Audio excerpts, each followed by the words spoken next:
Hi, I'm Marty Schupak. Welcome to Schupak Sports. You're tuning into T-ball template number 11. So if you're looking for something else, I invite you to stay. If you're involved in T-ball, a parent, a T-ball coach, a league president, commissioner, or even a district administrator, which we love district administrators, please join us. I'm going to ask you to subscribe. I'll ask you later on. And this template or this video is being sponsored by tballamerica.com. Check out the website, tballamerica.com, from T-ball all the way up to that college scholarship. On this segment, we're going to talk about catching and fielding. I'm going to do it a little differently. The last few video templates, I went through a typical practice. This one, I'm going to focus on one skill. I'm going to try to go through 10 drills very quickly. This lasts between 18 and 25 minutes. The last time I went a little overboard, I'm going to try to keep it shorter. The procedure is usually I hold up a drill. Hopefully you could see the drill, and I'll try to explain it. But like most of our sessions, I like to start with a trivia question, and I'll have the answer at the end. Here's the question. It's a baseball question. Who led his league in ERA? What pitcher led his league in earned run average more times than any other pitcher? And I'm going to give you a multiple choice. Okay, so the question is, what pitcher led his league in earned run average, ERA, more than any other pitcher? Was it Sandy Koufax? Was it Lefty Grove? Was it Walter Johnson? Or was it Bob Gibson? We're going to come back to that later. All right, let's get right into it. Catching and fielding, a few things. If you've watched me before, if some of the drills or some of the techniques are repeated, bear with me. It's because they're important. Very important early in the season, especially with first-time T-ballers, separate skills. So if you're practicing fielding, don't have them throw. And if you practice throwing, don't have them catch. All right. And doing fielding, what this means is that we like to use buckets of balls, preferably soft covered balls. So in any particular drill, they could just toss it aside. Okay. Now, a key is, like everything else, you always want to repeat, watch the ball go into your glove. And I like to do what I call the progression method. Okay. You start with a basic and you build on it. And I'll give you an example is in T-ball at the very, very beginning, especially for first-year players. Now, you're going to have some returning players, and some of those players are going to be pretty well skilled. But first-year players in some drills, don't have them catch it. Have them just make contact with the glove. We want to put them in a position to succeed. Make sure you use soft-covered balls. Keep in mind that tennis balls, which I use a lot, they're good, but they'll pop out of the glove. All right? Now, talking about the glove, I just want to point out, I live in an area where there are a lot of immigrants, and they want to get their kids involved in sports early, T-ball, whatever. They don't know a lot about how to go about it. So they go out to buy a T-ball glove, and they go to a box store in the sporting goods section, and there's a sign that says official T-ball glove, and it's wrapped up in a box, and it might have a little bat. As far as I know, there is no official T-ball glove. Those type of gloves are what I call pancake gloves, and they're produced at thousands at a time. And if you ever see it, I call it a pancake because they're flat.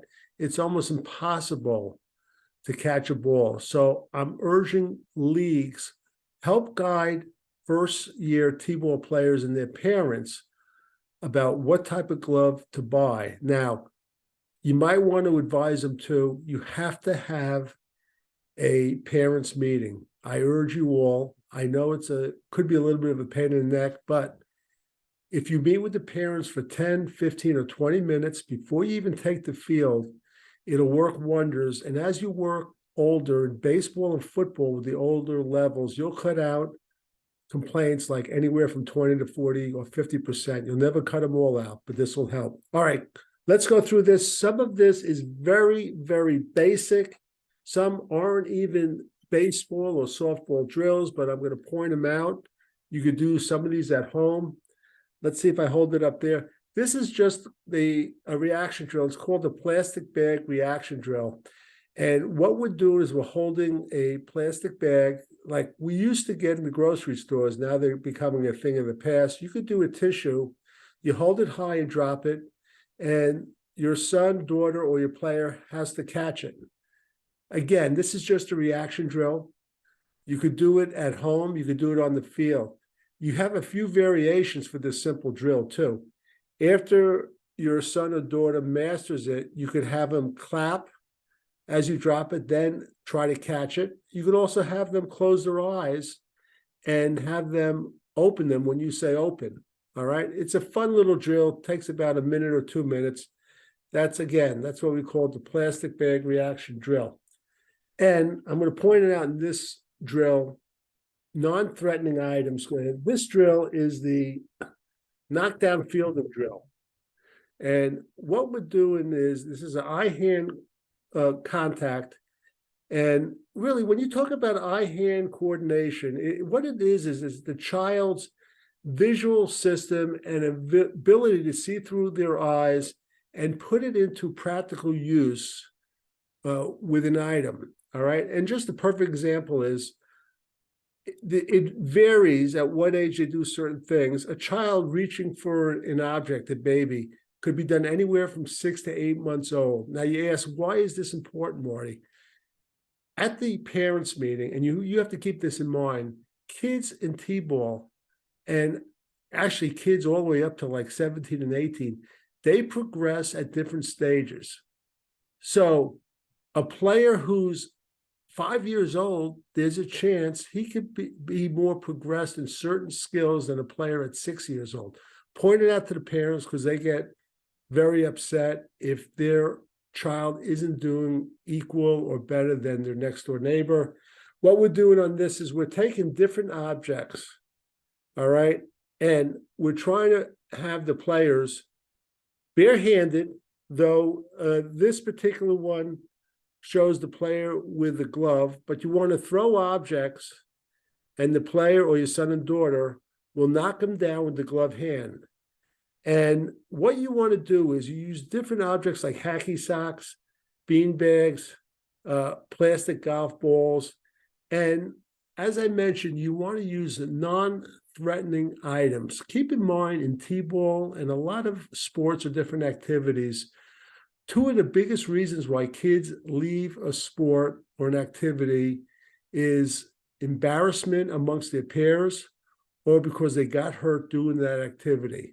So you want to use non-threatening items. And in this drill, and if you do it with your son and daughter, you want to make sure that they're just making contact of it. You want to have their fingers up in their glove hand, okay? So that's another quick, it's kind of like a reaction drill. And again, this all has to do with fielding. I'm not going in any particular order. I'm giving you ideas. If you could make them better, do so. This is what I call the sketch fielding drill. And you've probably seen it where you have these paddles with a Velcro ball. And it goes on the hand, and you put it on the glove hand, and you toss it, and it automatically sticks to it. Why is this good? We're trying to build confidence. And as the player is successful, he'll gain more confidence. I actually do this drill a lot with older kids, 8 or 9s, when I'm teaching them to catch a fly ball.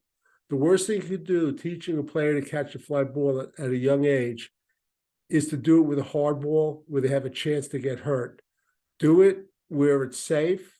Do it where they'll achieve success. So if you have a sketch set, bring it to practice and use it. Next drill is an interesting drill. And again, you're not going to do this drill first practice in the year or the second practice, probably middle of the season. You have to use a helmet for each player. Remember that. Okay? And this is called the hit on the head drill. What we're doing in this drill after your first few practices, you want to get new players experience with fly balls. Again, you don't want to just throw them a fly ball, tell them to catch it. This drill, I'm hitting up a soft cover ball. I've used Nerf balls or tennis balls, and the player has to look up, and at the last second, he's got to look straight ahead, and the ball's got to hit him in the head. Use Nerf balls, they're the safest. What we're doing is we're getting players used to moving under the ball. And what you'll see in this drill, especially with the young kids, they're not going to be able to judge it where it hits them on the head, and the ball will move because of the wind or whatever. But if you tell them to put their arms out and it can hit them on the arms or shoulder, that's just as good. Again, try to use a Nerf ball, use a rackable racket. This is the hit on the head drill. Make sure you use helmets. The next drill, again, I use it with a lot of different ages. It's called the color code drill. And what I do is I take some baseballs, soft covered balls, and I'll put different colors on it, circles that you could get like at a Staples or something. I'll do it on two sides, and the player, and I start with ground balls, they have to watch the ball into the glove, and they have to yell out the color. Like if you're using blue, yellow, and green, they have to yell out the color. This is really a good motivating factor, forcing the players to watch the ball, okay? And I'll give you another hint. When I do hitting, I do the same concept off a tee where I'll put a sticker of an animal and I'll tell the player, hit the giraffe or watch the bat hit the elephant. It works. Color code drill. I've used this for older kids. Good drill. It works. Start with ground balls. The next drill is a fun drill. I take two cones and the coach stands away, has a bucket of balls, and you throw ground balls side to side, and the player has to stop the ball. This is called the goalie drill. Now, the beauty of this drill is that you could control, depending upon the player's age and ability, how fast you'll throw the ground balls. All right? And you could widen the cones, or you can make them closer in. Again, what you want to get across to the players is they don't necessarily have to catch the ball. They have to keep the ball in front of them. So in this goalie drill, you could actually do it barehanded also. And for older kids, I've done this for like 15 to 16-year-olds, where it's really a good conditioning drill also. It's a dual purpose drill. All right. But we're working with T-ball kids. Next drill is what I call one bounce, two bounce. You could do this with your son and daughter against the wall at a school. Take a tennis ball. When we practice our T-ball at the school, I would put a coach up at the wall. We would do this, and you throw the ball against the wall, and as you throw it, you'll yell out one bounce. Yell out, I'm sorry, one or two or even three. If you yell out one, the player has to catch or stop the ball after one bounce. If you yell out two, he's got to let the ball bounce once, and the second time, then he's got to stop it. Again, I don't use the term catch it, I use stop. Eventually, you could have them catch it, but at first, you just tell the T-ball player to stop it, and you could do up to like one, two, or three, okay? If you do like more than three, you'll see the ball bounces a little too low, and it's hard to get because 3, 4, 5, 6, 7, etc. goes very, very fast. They can't do it. You've seen this drill. If you followed me on this, it's the circle drill. Again, I try to do it with older kids, but you could do it in the mid-season towards the end in T-ball. Put them in a circle. Use soft cover balls. You throw a ball to one player on the ground. He's got to catch it. Then he's got to toss it to another player in the circle. The only rule is you can't toss the ball to the person next to you. Okay? And again, you don't have to catch it at first. You just have to stop it. Keep reminding players to keep their eye on the ball too. All right. And the benefit of this drill is they're going to learn how to keep their head down And also they're going to learn how to take instructions. You're going to find it varies with 4, 5, and 6-year-olds. Could be the most frustrating thing about coaching T-ball. All right. Next drill. Let's see. Oh, before we do that, let me give you an advanced tip before we go to the next drill. I like to do that. Most of you people are going to be coaching after T-ball. All right. And I learned a lot in my 30 years of coaching. I did a lot of things I had to learn from my mistakes. Was far from a perfect coach. We had our share of winning, whatever, some controversies. But I always like to take a negative and turn it into a positive. And I'll give you an example. When you read the batting order, and when you get to like 8th or 9th, if a player is batting 9th, you'll hear him or you'll see him, he'll have his head down. But I made it a point, and I used this like about the last 5, 6 years I coached. The player that bats 9th, and usually we'd have 12 players on a team, the player that bats 9th automatically plays the whole game. What you're doing is you're turning a negative into a positive, and you're going to turn all those chairs into chairs. So when he hears his name called 9th, he knows he's playing the whole game. You could do this also if you doesn't have to be the batter. You could do it with a player. If he plays in right field, he plays the whole game. Any way you want, but you want to be creative. You want to turn negatives into positives, okay? So that's an example. All right. This is the lead drill. You've seen this all over the place, probably on the internet.